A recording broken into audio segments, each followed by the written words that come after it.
quick fire news so that you can get up, read this, and then go for the rest of the weekend. So, spotlight on Singapore as usual. So if you want to know more about Singapore, watch us, follow us. Okay, first up in Taiwan, an 18-year-old man stole his family car and got into an accident and unalived himself. And then in Malaysia, we have this mother that drove her 7-year-old daughter to the police station for the most unexpected reason, followed by another Malaysian mother who was upset with the doctor that refused to give her son, who was not sick at all, any medical certificate to skip 2 days of school. Back home in Singapore, we have the 27-year-old man who was in possession of more than 800 K-pots being handed new charges, followed by the 16-year-old Singaporean boy who stole 90,000 Singapore dollars from his own dad. Oh my god. Next up, we have a missing persons ad in Singapore more than 2 months old, followed by the KFC City Square Mall incident that we have to talk about one point. I'm just curious about the point. We need to cover it briefly. Lastly, Minister Ong Ye Kung is actually a comedian, believe it or not. Alright, let's kick things off. Okay, an 18-year-old Taiwanese man surnamed Key allegedly stole his family's black Mercedes and actually unalived himself in a high-speed crash on September 2nd on the National Highway in Changhua. He apparently rear-ended a semi-truck at 4:42 PM in the afternoon and then hit another car, causing the Mercedes he was driving to burst into flames and trapping him inside. Tragically, his charred remains were found after firefighters responded with 5 fire trucks and an ambulance. He was the only child and described as well-behaved by his grandmother and only just obtained his driver's license in February this year. And allegedly, he was headed to his girlfriend's home before the incident. And also, a lot of netizens also noted that this is the ghost month where things can get quite fierce and you should do things with more caution. Our thoughts, prayers and condolences to the victim and his family and his loved ones. To the next story. Okay, a Chinese mother in Malaysia actually took her 7-year-old daughter, drove her all the way to the police station. Well, not exactly into the station, just at the parking lot. Why? Because her daughter had been accused of bullying classmates at school despite repeated warnings. So apparently even the mother disciplining her or the teacher telling her didn't stop her from bullying, and that is really bad. And this is only 7-year-old, oh my god. So better stop the problem at its cause now. Bring her to the police station. Oh, okay. Parking lot, okay?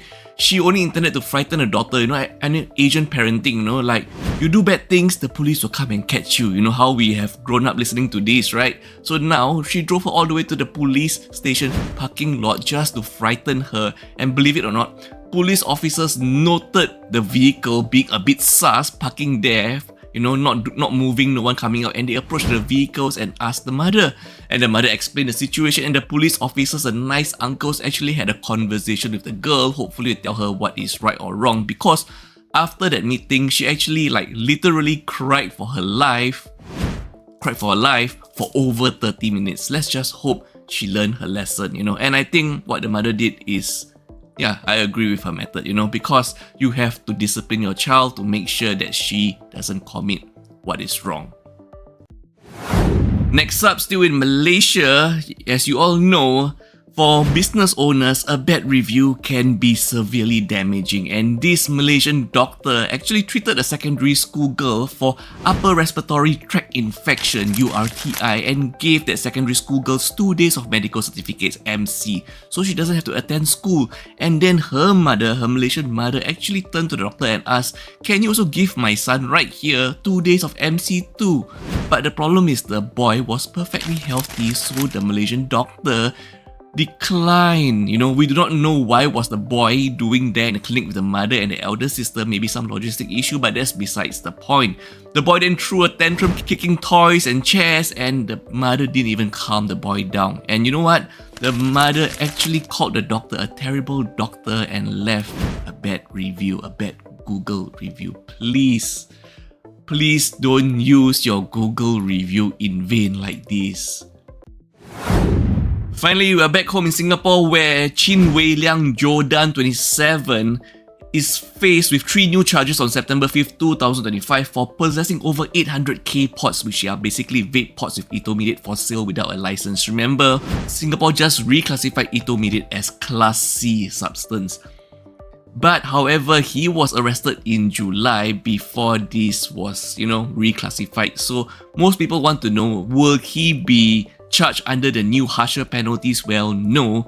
He will still be charged based on the older penalties because his offense happened before the reclassification, okay?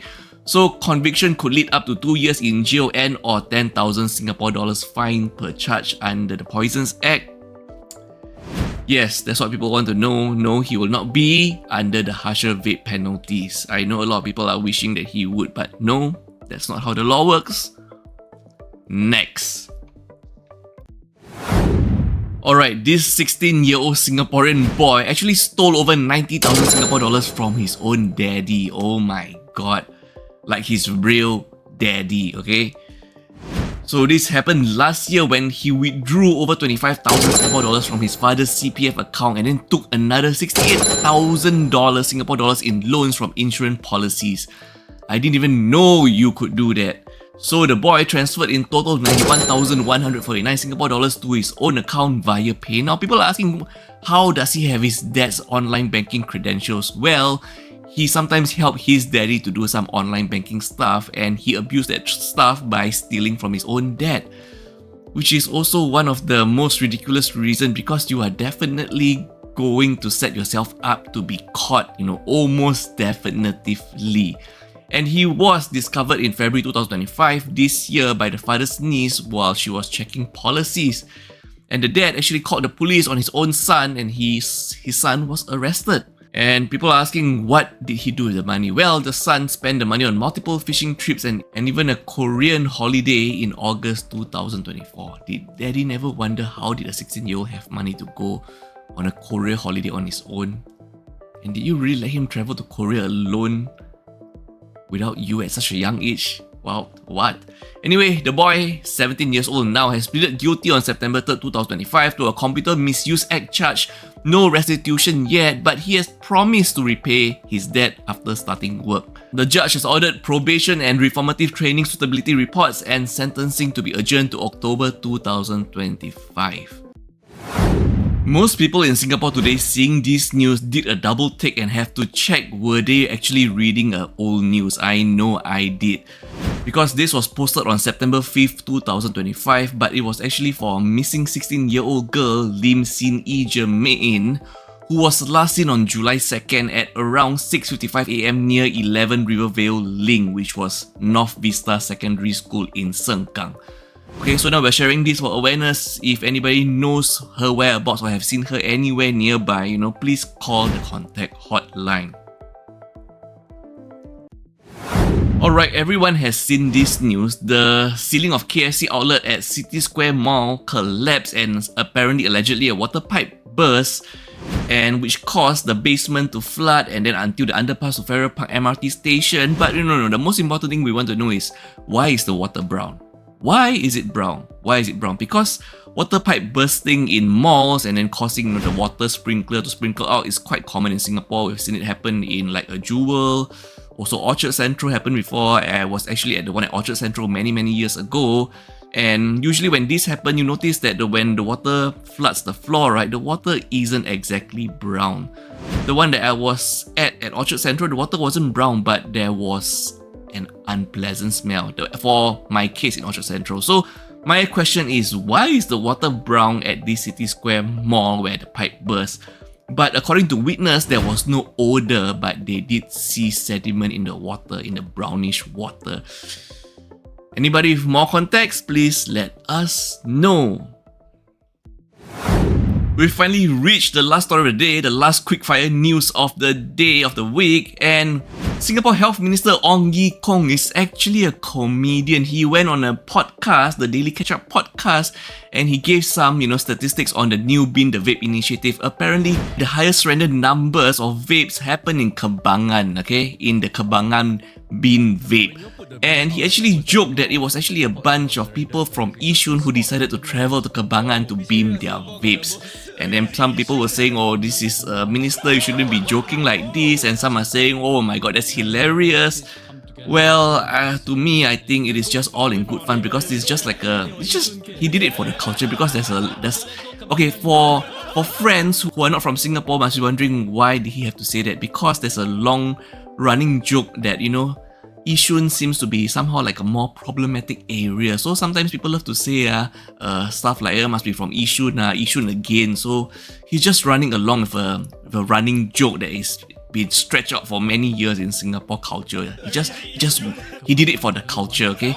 And I think, let's just chill, just chill, and it's just he did it in good fun and jest, and I hope let's not take things out of context here. Anyway, this is the end of your quickfire news. Have a good rest of the week and